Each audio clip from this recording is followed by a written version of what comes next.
In this episode we'll be looking at shooting landmarks. In particular we'll be heading to Herringfleet Mill in Suffolk, which is a bit of a mecca for landscape photographers around here. We'll be heading down there and trying to sort of look at how to get different angles and how to sort of get a different take on shots that you've seen lots of times before. One of the best ways of doing this is hoping for good conditions and trying to get different weather conditions, because everywhere looks different. You know, if it's a cloudy day, a sunny day, a big storm, it can make the world of difference to an image. This particular location is great for East Anglia because it's got the mill, which makes a great focal point. There are sort of various little pools and ponds which you can use as a foreground interest and get reflections in. So if we get some nice skies, then we can reflect those, and you end up with kind of a double the amount of interest. You know, you've got the sky going on in the top, and you can fill a pool in the foreground with it, and it's great for getting that kind of extra interest in the image. One of the difficulties of shooting a well-known landmark is that you'll get lots of people shooting the same shots, and it's a good way of trying to get something different, I think, is to visit on lots of occasions. You know, if you go once to a honeypot location, you will come back with the same shot as other people, because it's hard not to, because you know that's generally the best angle on it because people have been there and tried it. But I think if you go back lots and lots of times, you tend to come up with, you know, you've shot that one scene and then you try to look for something new in it. So it's easier to put your stamp on it when you're more familiar with the location, I think, and then you start looking beyond the obvious shot. Some of the difficulties with shooting landmarks is there's a very good chance there'll be other photographers there when we go this morning. Quite often I'll head down at sunrise. Herringfleet's often featured in the magazines as a location to head to, so more often than not there'll be a photographer down there, and you know that might mean that you need to wait your turn for that angle, or you might need to be a bit more creative about getting your shot. So we'll head down there and see if we can get some good shots.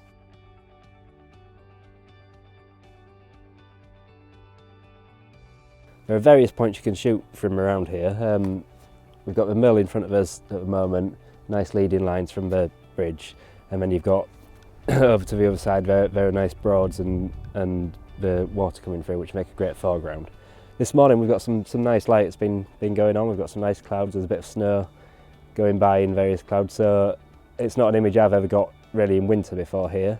That's all I need from a shoot, is to give me something that makes me satisfied. I'm using the Canon 5D2 again today. I generally shoot in probably around f8 to f11, somewhere like this. There's not a lot of distance going on, so there's no need to keep the background really sharp. So I'm mainly focusing on the mill and the foreground. So something around f8, 11 will be the sweet spot for my lens as well. So that'll give me a nice sharp image throughout. I'm using a Lee filter system with I've got a hard grad 9 on at the moment, because it's quite a bright sky and a dark foreground. Just waiting for the sun to come back before I carry on taking any more pictures, so the light's got a little bit of a moment, so I might need to change filters when that happens. I've also got a circular polarizer on the front, which is great for when the water is in the foreground, because then I can give that a turn and it'll cut out the reflections from the water, or I can leave those reflections in to give a nice leading line. With a blue skylight today, it might darken the side of the sky a little bit, so you just have to be careful that you don't end up with a very dark side, a blue at one side and then a lighter blue at the other side. Today I've got a Zeiss 18mm lens on, which is a super wide. You can use various lenses at this location, to be honest, but I quite like the wide angle on this because it accentuates the kind of vastness of the landscape. If you're quite far away from the mill, you can end up with the mill very tiny in frame, then, which you don't need to be careful of, but it's great for getting a nice big punchy foreground to lead you into the image. I've got a Manfrotto Junior 410 geared head on, which is great for micro adjustments. It's very sturdy, it can give me really accurate movement, so I can really frame the image exactly as I want it and don't have to worry about movement. And I'm on a Gitzo tripod, which is a bit of a beast and is as sturdy as you can hope for from a tripod, really. It does go up to 2 meters, which I very rarely need, but it's handy in case, but it's a really good solid tripod. At Herringfleet, this location, there are various angles. You can go around the other side of the mill. It works at sunrise and sunset quite well. At sunrise, the sun comes from this side, illuminates this side of the mill.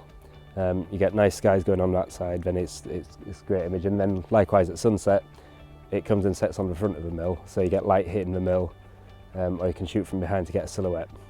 Also works great in mist, which it gets quite a lot because it's very low lying land, lots of water around, so the mist rises up quite a lot here on a cold day. Works great in frosty weather because you've got lots of teasels and reeds which get a hoarfrost on the nose and it looks amazing. So it's a good all year round location, and if you're ever in the area it's definitely worth a visit. It's a little bit of a walk to get down to, about 25 minutes or so, but fairly easy going and worth the effort usually. Okay, so we've just come around the front of the mill because there's a lot more happening in the sky from this side. So as you can see, we've got a nice dramatic sky going on. So rather than the empty blue that we had around the other side, now we've got a bit more drama going on, which is something I really tried to get in my images. I like a little bit of mood and a bit of drama in there. So around this side there's a lot more going on. We've got nice foreground with the reeds coming through as well. Quite nice to get a bit of wind in those to get some movement in the reeds and use a slightly slow shutter speed.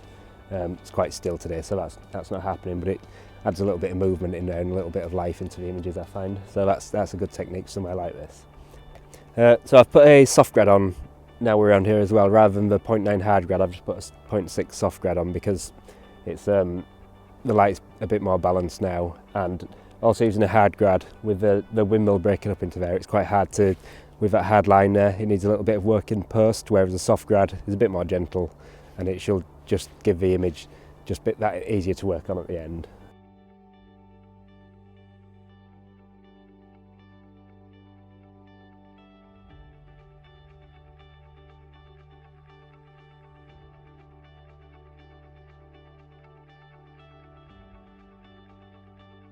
Thanks for watching, and don't forget to check out the rest of the series for more tips on landscape photography.